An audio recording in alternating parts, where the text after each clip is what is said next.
उस दिन जब मैं दफ्तर पहुंचा तो मैंने एक सज्जन को अपनी कुर्सी पर बैठा हुआ पाया। ये सज्जन अपने पैर मेज पर रखे हुए गुनगुना रहे थे और कभी कभी एक पेंसिल से अपनी जांघों पर रखे हुए मेरे लेटर पैड पर एक आध लाइन भी लिख देते थे। यहाँ यह बतला देना अनुचित न होगा कि मैंने एक लेटर पैड 3 रंगों में छपाया था और हर एक पन्ने की लागत 2.5 पैसे पड़ी थी। वे मझोले कद के मोटे से आदमी थे, चेहरा किसी कदर गोल मटोल, ऊबड़ खाबड़ और भद्दा। उनकी मूछें आधी और अच्छी तरह से छांटी हुई, आंखें बिल्ली की तरह। बिजली के पंखे की हवा में इनकी छुटियां फहरा रही थी और यह बतला रही थी कि ये सज्जन काफी मौज में हैं। खादी का कुर्ता और धोती पहने थे।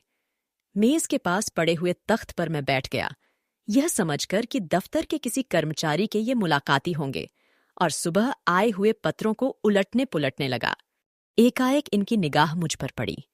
मैं उस समय कुछ सिकुड़ा हुआ, कुछ सहमा हुआ एक पत्रिका के एक विशेष लेख को पढ़ रहा था, जिसमें हिंदी वालों को यह सूचित किया गया था कि मैं घमंडी हूं, मक्कार हूं, मूर्ख हूं। उन्होंने मुझे कुछ देर तक गौर से देखा। शायद मेरी मुद्रा देखकर उन्हें कुछ दया आई। उन्होंने मुस्कुराते हुए मुझसे पूछा, क्या आप इस दफ्तर में काम करते हैं? बहुत विनयपूर्वक मैंने उत्तर दिया, जी हां। उन्होंने फिर पूछा, और संपादक किशोर जी कब आते हैं? कोई समय तो उनका ठीक नहीं है। क्या आप उनसे मिलना चाहते हैं? मैंने पूछा। जी, मैं उन्हीं से मिलने आया हूं। अभी हावड़ा स्टेशन से आ रहा हूं। वह सामने मेरा सामान रखा है। मेरी उनकी मित्रता है, सोचा मिलाऊं, और चला आया। वे रहते कहाँ हैं? और वास्तव में उनका ट्रंक और बिस्तर वहीं रखा था। उनके असबाब को देखकर मैं घबराया, लेकिन जब उन्होंने मेरे मकान का पता पूछा तो मैं मर्माहत सा हो गया। मैंने कहा, जी, रहते तो वे यहां से करीब 10 मील की दूरी पर हैं, लेकिन शायद आजकल वे यहां नहीं हैं। 1 हफ्ते बाद उनके लौटने की खबर है। अरे, वे यहां नहीं हैं। खैर, दफ्तर तो है, यहीं रहूंगा। 1 हफ्ता कोई बड़ी बात नहीं है, इंतजार करूंगा। यह वार खाली गया। मैं सोच ही रहा था कि अब दूसरा वार कौन सा हो कि मेरे सहकारी श्रीराम ने प्रवेश किया। आते ही उन्होंने कहा, नमस्कार किशोर जी, आज जरा देर हो गई, क्षमा कीजिएगा। मेरे सहकारी की बात सुनते ही वे उठकर खड़े हो गए। बड़ी भक्ति के साथ हाथ जोड़कर उन्होंने मुझसे कहा, आहा, आप ही किशोर जी हैं। आपने दिल लगी तो खूब की।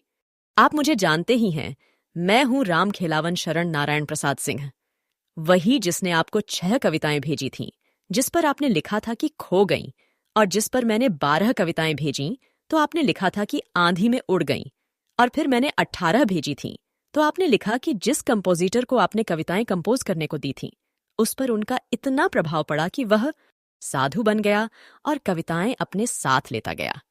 लिहाजा मैं खुद अब अपनी 24 कविताएं लेकर आपकी सेवा में उपस्थित हुआ हूं। अब मुझे भी आतिथ्य सत्कार की सरगर्मी दिखलाने को मजबूर होना पड़ा। मैंने कहा, ओह, तो आप ही राम खेलावन शरण नारायण प्रसाद सिंह हैं।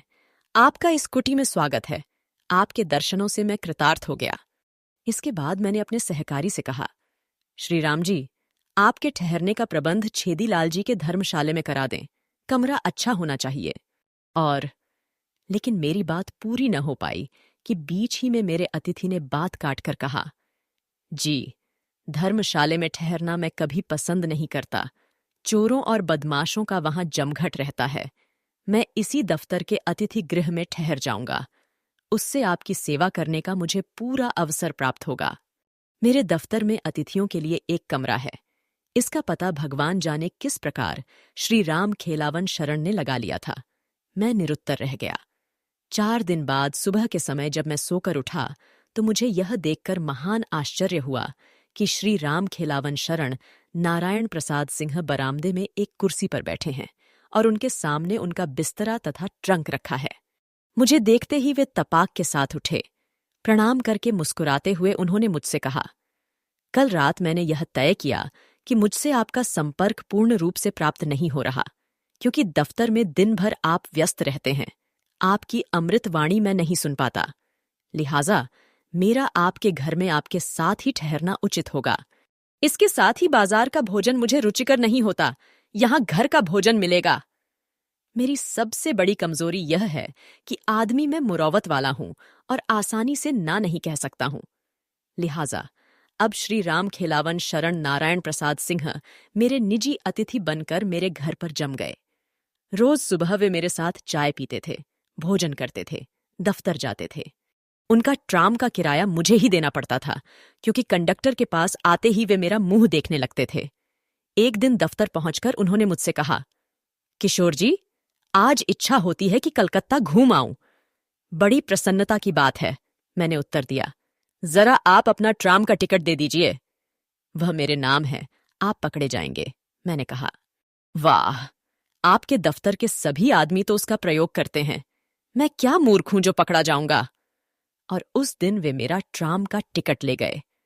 मुझे अपने आदमियों को ट्राम का किराया देकर ट्राम पर भेजना पड़ा, और शाम को जो मैंने हिसाब लगाया तो 10 आने का मुझे नुकसान हुआ।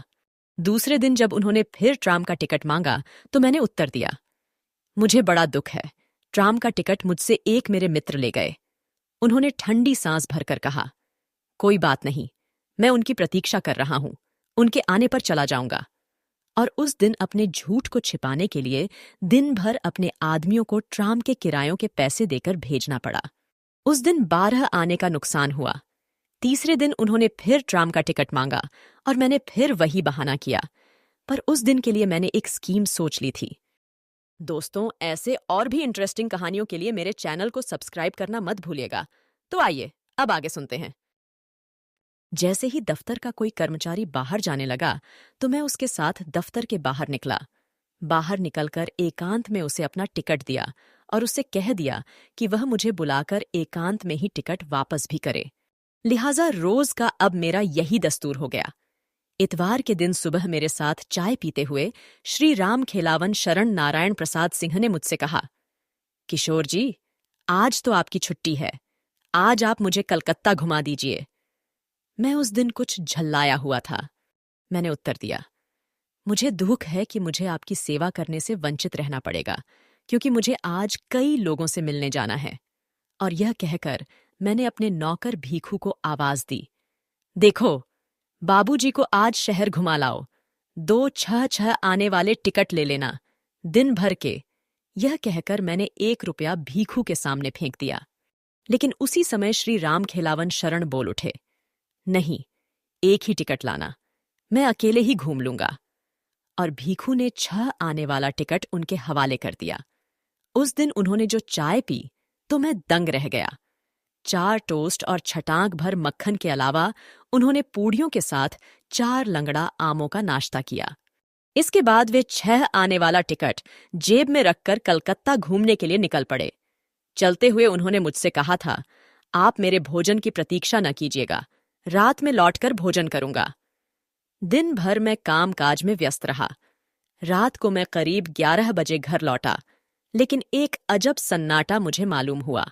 नौकर चाकर सभी मौजूद थे, लेकिन न मुझे भक्तिपूर्वक प्रणाम करने वाला मेरा भक्त था और न लगातार प्रश्नों की झड़ी लगाने वाला, अजीब अजीब शंकाएं उठाने वाला और मेरी सूनी जिंदगी की सुख शांति हरने वाला मेरा अतिथि था।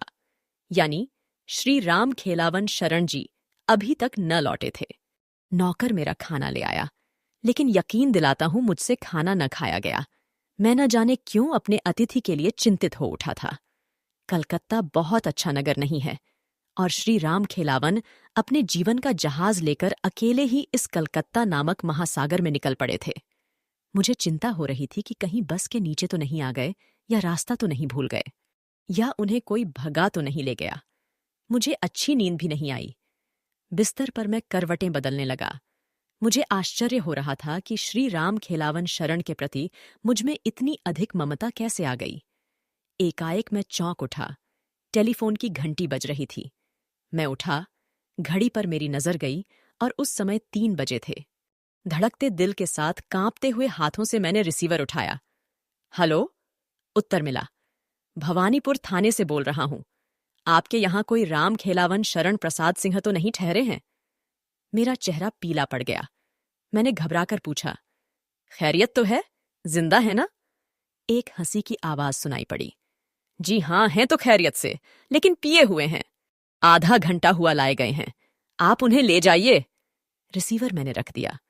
मैं आसमान से गिरा तो हमारे श्री राम खेलावन शरण प्रसाद सिंह इतने पहुंचे हुए आदमी हैं। विश्वासों को एक भयानक धक्का लगा। जी चाहता था कि जमीन फट जाए और मैं उसमें समा जाऊं। जब श्री राम खेलावन शरण नारायण प्रसाद सिंह ऐसे आदमी पी सकते हैं और इतनी पी सकते हैं कि थाने में बांध दिए जाएं, तब मेरे न पीने के अर्थ यही थे कि मेरी जिंदगी अकारत गई। बहरहाल अपने अतिथि को हवालात से लाना ही था और मैं हवालात पहुंचा। 5 रुपए देकर राम खेलावन शरण को मैंने छुड़ाया और उन्हें घर लाया। घर आते ही श्री राम खेलावन शरण ने खींचकर एक गिलास पानी पिया और फिर मत्था पकड़कर बैठ गए। अब देखिए कि उनकी आंखों से टप टप आंसू गिर रहे हैं और वे मौन बैठे हैं, न हिलते हैं, न डोलते हैं, न बोलते हैं, न चालते हैं। आखिरकार मुझे बात आरंभ करनी पड़ी। राम खेलावन शरण जी, भला आपको यह क्या सूझी कि आप पीकर रास्ते में निकले? इस सवाल का पूछा जाना था कि श्री राम खेलावन के उद्गारों का फूट निकलना था। मैं शपथ से कहता हूं कि मैंने मदिरा पान का जघन्य पाप नहीं किया है। बदमाश पुलिस वालों ने मुझे जबरदस्ती ही बंद कर दिया। यह क्यों? मैंने पूछा। यह मेरा दुर्भाग्य है। मुझमें अब जान नहीं है। इतना थका हुआ हूं। आज 6 आने के टिकट ने मुझे मार डाला। यह कैसे? सहानुभूति दिखाते हुए मैंने पूछा, पर मुझमें सहानुभूति की अपेक्षा कौतूहल की मात्रा अधिक थी। देखिए किशोर जी, आपने मुझे 6 आने का टिकट दे ही दिया था। जब मैं कलकत्ता घूमने निकला तो मैंने 2 आने पैसे और साथ में ले लिए कि वक्त जरूरत काम आएंगे। अब मैं रवाना हुआ। ट्राम पर बैठ जाता था, जहां तक जाती थी वहां तक जाता था और उसी ट्राम पर धर्मतल्ला वापस आता था। टालीगंज गया, बालीगंज गया, बेहला गया, खिदरपुर गया, पार्क सर्कस गया, सियालदह और राजा बाजार गया, श्याम बाजार गया, बाग बाजार गया, डलहौजी गया, हाई कोर्ट गया, बू बाजार गया, हैरिसन रोड गया और नीमतल्ला भी मैं घूम आया। शाम को कुछ थोड़ी सी भूख लगी थी तो पास में 2 आने पैसे थे ही। नाश्ता डट कर किया। अब करीब 10 बजे मैं हैरिसन रोड और चितपुर रोड चौराहे पर उतरा। मैंने हिसाब लगाया। 6 आने के टिकट से मैं 1 रुपया 12 आने का घूम चुका था और घर आने में 2 आने का और सफर करता तो इस प्रकार 1 रुपये 14 आने का घूम चुकता और 6 आने में अपने हिसाब से मुझे 1.5 रुपया का घूमना चाहिए था। इसीलिए मुझे संतोष करके उस समय लौट आना चाहिए था। लेकिन मालूम होता है कि उस समय मुझ पर शैतान सवार था, क्योंकि एकाएक ख्याल आया कि खर्च 6 आने नहीं बल्कि 8 आने हुए हैं, क्योंकि 2 आने का नाश्ता तो घूमने के सिलसिले में ही मैंने किया था और 8 आने के हिसाब से मुझे 2 रुपए का घूमना चाहिए था। इधर यह ख्याल आया और उधर मुझे एक ट्राम दिखलाई दी जिस पर बेलगचिया लिखा था। एकाएक मुझे ख्याल आया कि बेलगचिया अभी तक नहीं गया और मैं उस ट्राम में बैठ गया। बेलगचिया पहुंचकर मैं इस आशा से ट्राम में बैठा रहा कि यह वापस जाएगी, लेकिन एक आदमी ने आकर मुझसे कहा, अब आप जाइए। मैंने कहा, मैं धर्मतल्ला जाऊंगा। उसने घड़ी की तरफ इशारा करते हुए कहा, 11 बज गए हैं, देख रहे हैं आप, अब यहां से कोई ट्राम नहीं जाएगी। किशोर जी, मैं चौंक उठा। मैंने कहा, क्या यहां से क्या अब कोई ट्राम नहीं जाएगी? उसने कहा, कह तो दिया नहीं जाएगी, अभी बस मिल जाएगी, चले जाओ। मैं उठा, लेकिन मेरी जेब में 1 पैसा नहीं, भला बस पर कैसे आता? मैंने उस आदमी से पूछा, धर्मतल्ला यहां से कितनी दूर है? उसने जवाब दिया, होगा कोई 5 मील। और किशोर जी, मैं पैदल धर्मतल्ले की तरफ रवाना हुआ। करीब 12:30 बजे मैं धर्मतल्ला पहुंचा, बुरी तरह थका हुआ। धर्मतल्ला में भी कोई ट्राम नहीं मिली और इसीलिए मुझे वहां से भी पैदल ही रगड़ना पड़ा। 1:30 बजे के करीब मैं उस बड़े चौराहे पर पहुंचा। किशोर जी, जरा देखिए, 9 मील पैदल चलकर आया था, दिन भर खाया भी नहीं था, प्यास जोरों से लगी थी और पैर लड़खड़ा रहे थे, आंखें निकली पड़ती थीं। और उसी समय एक पुलिस वाले ने बढ़कर मुझसे पूछा, तुम कौन हो? मैं ऐसा बेकाबू और बेहोश था कि मेरे मुंह से शायद शब्द ही नहीं निकले, और अगर निकले भी तो टूटे फूटे, बिना मतलब के रहे होंगे। तब तक एक दूसरा पुलिस वाला आ गया। उसने पहले से पूछा कि मामला क्या है। दूसरे ने जवाब दिया, मालूम होता है सार दारू पिए है, पैर सीध ना ही पड़त हैं, जबान ना ही खुलत है, नशा में बेहोश है। दूसरे ने कहा, तो फिर थाना ले चलो, काल सुबह होश आए जाई। उस समय मैंने उन्हें समझाने की कोशिश की, लेकिन या तो मैं उन्हें नहीं समझा सका या फिर वे मुझे नहीं समझ सके। अरे तो यह बात है, मैंने मुस्कुराते हुए कहा। मैंने नौकर को बुलाकर खाना मंगाया। वे भोजन करने लगे और मैंने उनसे कहा, आपका अनुभव तो बुरा हुआ है। अब मेरी सलाह यह है कि आप कल सुबह अपने घर वापस चले जाएं। आप अच्छी साइट पर घर से नहीं चले थे। खाना खाते हुए उन्होंने कहा, जी हाँ किशोर जी, बात तो ठीक है, लेकिन मेरे मामा के ससुर के बहनोई जो टिकट कलेक्टर हैं और मुझे कलकत्ता मुफ्त लाए थे, कह गए थे कि करीब 15 दिन में वापस लौटेंगे, तब साथ ले जाएंगे। 12 दिन हो गए हैं, 2-3 दिन में आने वाले हैं, तब चला जाऊंगा। लेकिन इस घटना को हुए करीब 15 दिन हो गए हैं और मेरा घर अभी तक आबाद है, क्योंकि श्री राम खेलावन शरण नारायण प्रसाद सिंह के मामा के ससुर के बहनोई अभी तक वापस नहीं लौटे हैं।